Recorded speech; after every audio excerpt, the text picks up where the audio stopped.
বাড়ি লতিরাজ কচুর পরিচর্যা।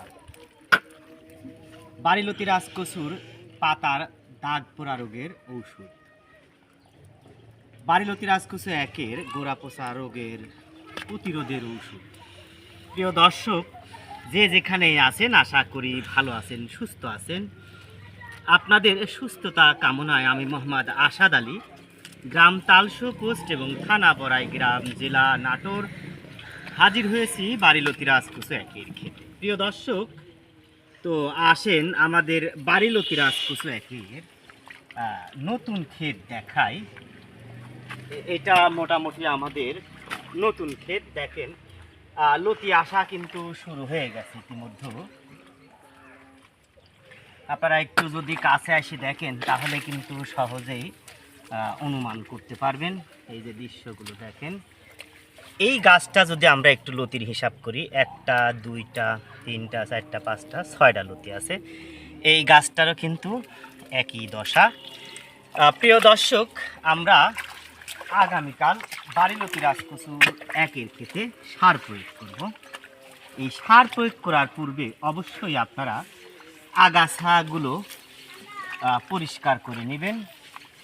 এতে যে সার দিবেন সমস্ত গাছই কিন্তু খাবে, আগাছা যদি না থাকে। দেখেন আমাদের লতির সাইজটা দেখেন, মোটামুটি 1.5 হাত লম্বা হয়েছে। কেবল লতি আসা শুরু হয়েছে। প্রিয় দর্শক, একটা বিষয় লক্ষ্য করেন, এদিকে আপনাদের দেখাই, একটু মনোযোগ দেন।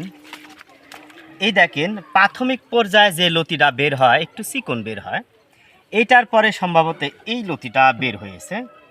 অতঃপর এটা দেখেন তুলনামূলক পর্যায়ক্রমে মোটা বের হচ্ছে এবং এটা বাড়ি লতিরাজ কচু একের মানসম্মত বীজ। এই যে দেখেন সুস্থ সবল বীজ, এগুলা বীজ তৈরি হচ্ছে। যদিও বা আমাদের আরেকটি ক্ষেত আছে, এই বীজ আমরা উৎপাদন করে রেখেছি আপনাদের প্রয়োজনে। প্রিয় দর্শক, দেখেন লতির দৃশ্যগুলো দেখেন।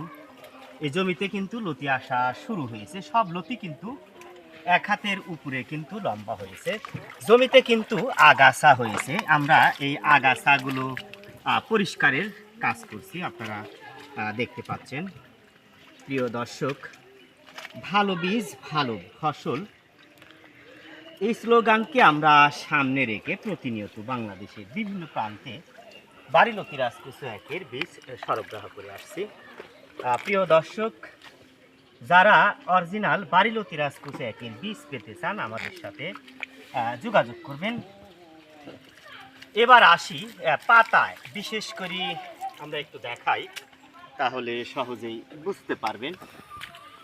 এই দেখেন, একটু আসেন, এই যে পাতায় এক ধরনের দাগ রোগ রয়েছে, এটা পাতায় দাগ রোগ হয়েছে। এইটা আবার আসেন একটু দেখাই। এই দেখেন পাতায় দাগ রোগ হয়েছে। এই সমস্যা আপনারা সমাধান করার জন্য কি ওষুধ প্রয়োগ করবেন? সাধারণত পাতার দাগ রোগ প্রতিরোধে আপনারা ম্যানকোজেব গ্রুপের যে কোনো ওষুধ স্প্রে করতে পারেন, তবে নইন পাউডার ব্যবহার করলে সবচেয়ে ভালো ফলাফল পাওয়া যায়। আবার যে সমস্ত বাড়ি লতিরাজ কচুর গাছের গোড়া পচা রোগ দেখা দিয়েছে, এই সমস্ত গাছের আপনারা চেষ্টা করবেন জমিটা হালকা শুকায় দিবেন। দেখেন হালকা শুকায় দেওয়া যখন জমিতে পানি থাকবে না, তখন আপনারা কার্বাডাজিন গ্রুপের ওষুধ আপনারা অবশ্যই স্প্রে করবেন। ইনশাল্লাহ গাছের গোড়া পচা রোগের সমস্যার সমাধান হয়ে যাবে। প্রিয় দর্শক, আমাদের কাছে অনেকেই কল দেয়, বিশেষ করে যে গাছের পচন দেখা দিয়েছে, কি সমস্যা বা কিভাবে সমাধান করব। প্রিয় দর্শক, আপনারা চেষ্টা করবেন জমিগুলো পর্যায়ক্রমে শুকিয়ে দেওয়ার জন্য। আমাদের এখানে কিন্তু সহজে শুকাবে না, পাশেই কিন্তু মেশিন রয়েছে। এখানে পানি মেশিন জ্বললেই এখানে এসে পানি পড়ে, বিধায় এখানে কিন্তু কখনোই শুকায় না। প্রিয় দর্শক, আসুন আমরা আরেকটি গুরুত্বপূর্ণ তথ্য আপনাদের শেয়ার করে আসি। বাড়ি লতিরাজ কচুর এক চাষের অসংখ্য প্রতিবন্ধকতা রয়েছে, তার মধ্যেও আগাছা প্রতিবন্ধকতা সবচেয়ে প্রকট। ইতিমধ্যে যারা বাড়ি লতিরাজকুচি এক চাষ করেছেন বিষয়টি অবগত হতে পেরেছেন। এজন্য সাধারণত চারা রোপণের পর 15 থেকে 20 দিনের মধ্যে পর্যাপ্ত পরিমাণের আগাছা বের হয়। আগাছা পরিষ্কার করার জন্য আমরা আগাছা নিড়ানোর মেশিন বা আগাছা পরিষ্কারক যন্ত্র তৈরি করতে সক্ষম হয়েছি। আপনারা আমাদের এই যন্ত্রটি ব্যবহার করে মোটামুটি লতি আসা আগ পর্যন্ত ব্যবহার করতে পারবেন।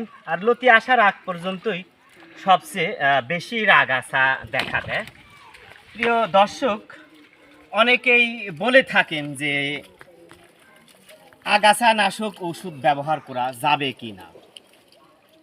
প্রিয় দর্শক, চারা রোপণের মোটামুটি 1 সপ্তাহের মধ্যে আপনারা আগাছা নাশক ওষুধ ব্যবহার করতে পারেন, তবে গাছ দুর্বল হয়ে যাবে। আমরা এই জমিতে মোটামুটি এবার দিয়ে 2 বার আগাছা পরিষ্কার করতে যাচ্ছি। আগামীকাল যেহেতু আমরা সার ব্যবহার করব, এজন্য আমরা আগাছা পরিষ্কারের কাজ করছি। প্রিয় দর্শক, আমরা মোটামুটি আরো একটা গাছ আপনাদের দেখাতে চাচ্ছি, এদিকে আসেন। দেখেন এই সমস্ত পাতাগুলো মরে গেছে। এই পাতাগুলো আপনারা অবশ্যই পরিষ্কার করে জমির বাইরে ফেলে দিবেন। এই দেখেন এই গাছটা দেখেন।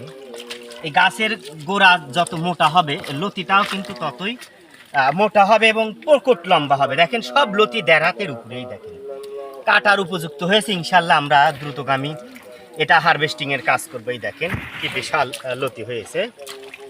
এই যে আগাছা বা মোড়া পাতা দেখতে পাচ্ছেন, অবশ্যই এগুলো আপনারা পরিষ্কার করে রাখবেন। এই দেখেন আমরা সরাসরি বাড়ি লতিরাজকুচি এক চাষের সাথে সম্পৃক্ত। এই দৃশ্যগুলো দেখেন, আমরা সকাল থেকে এই দেখেন জমির আগাছা পরিষ্কারের কাজ করা হচ্ছে। এই দেখেন আগাছা পরিষ্কার করতেছে। প্রিয় দর্শক, এই পাশে একটু আসেন, আপনাদের একটু দৃশ্যগুলো দেখানোর চেষ্টা করি। এই দেখেন ওই পাশে থেকে একটু যদি দেখতে দেখতে আসেন, বিষয়টা আরো ভালো দেখাবে।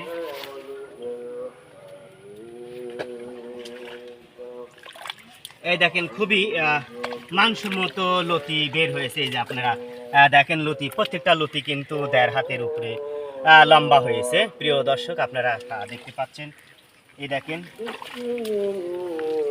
এই দেখেন লতিগুলো কত সুন্দর লতি, একদম এমন লতি চাহিদা কিন্তু বাজারে। এই যে আমরা চারা উৎপাদন করেছি, এই দেখেন এই চারাগুলো রোপণের জন্য বিশেষভাবে উপযোগী।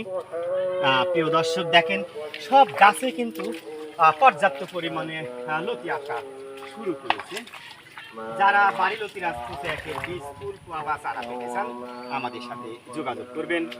ভালো থাকবেন, সুস্থ থাকবেন। বাড়ি লতিরাজকুচি একের অরিজিনাল বীজ, লতিরাজ বাড়ি একের চারা, ভালো বীজ ভালো ফসল। কেবল সুস্থ সবল বীজ থেকে সুস্থ সবল চারা, এবং সুস্থ সবল চারা থেকে সুস্থ সবল গাছ, এবং সুস্থ সবল গাছ থেকে সুস্থ সবল ফসল আশা করা যায়। প্রিয় দর্শক, তারই ধারাবাহিকতায় আমরা এই চারাগুলো প্রেরণ করতে যাচ্ছি সুদূর সিলেট। 1500 চারা। যিনি এই চারাগুলো সংগ্রহ করছেন সম্ভবত তিনি প্রবাসে রয়েছেন। প্রিয় দর্শক, যারা বাড়ি লতিরাজকুচি এক চাষ করতে চান, অরিজিনাল বীজ, ফুল, পোয়া বা চারা পেতে চান, আমাদের সাথে যোগাযোগ করেন ভিডিও স্ক্রিনে ফোন নাম্বার দিয়ে। আপনারা জানেন চারা থেকে চারার দূরত্ব 1 হাত, সারি থেকে সারির দূরত্ব 1.5 হাত।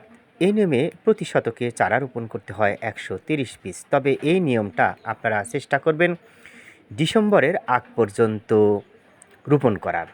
আর ডিসেম্বর থেকে বা ডিসেম্বরের মাঝামাঝি থেকে যদি আপনি বাড়ি লতিরাজকুচি এক চাষ করতে চান, তাহলে চারা থেকে চারার দূরত্ব 1 ফিট এবং সারি থেকে সারির দূরত্ব 1.5 হাত বা 2.25 ফিটই রাখতে পারেন। এই হিসেবে প্রতি শতকে চারা রোপণ করতে হয় 150 পিস। কারণ আপনি যদি ডিসেম্বরে বাড়ি লতিরাজকুচি এক চাষ করেন, তাহলে মোটামুটি জুন জুলাই শতকরা 60 থেকে 70% গাছে ফুল চলে আসবে। আর ফুল চলে আসলেই লতির ফলন কমে যায়। উল্লেখ্য, আপনি যদি আগস্ট, সেপ্টেম্বর, অক্টোবর, নভেম্বর এ সময় চারা রোপণ করেন, তাও সামনে বছর জুন জুলাই ফুল আসবে শতকরা 60% গাছে।